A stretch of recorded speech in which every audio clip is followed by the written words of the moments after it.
انا بنتي باش ما تنضرش لا انا واه انا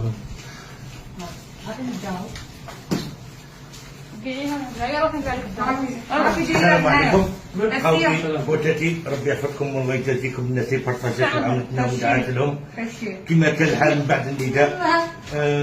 نشكر مدير الصحه ديال المعسكر وكاع الطاقم ومدير المستشفى الجواريه والاطباء اللي مسهرين على هذه المراه وولادها باش يشخصوا الحاله تاعها نيشان واش كاين واش ما كاينش. ربي يجازيكم وربي يحفظكم ان شاء الله.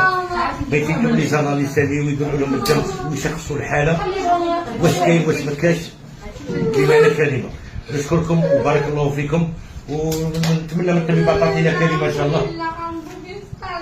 ما غاديش تضرك ما غاديش تضرك لا ما نضرش مدير قلنا كلمه الله يفتح عليك وانت الطبيبات هذه تعطينا كلمه. السلام عليكم.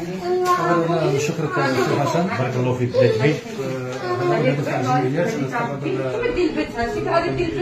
قلت ما تبغيش تسمع لنا احنا سمعنا النداء وبعد الاتصال تاع السيد وزير الصحه بالنيابه دكتور مسلم نقلنا مباشره للمنزل الوطن الطاقم الطبي والطاقم تاع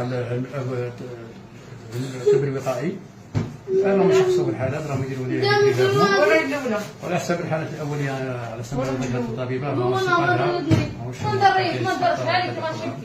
من بعد نطلع ان شاء الله.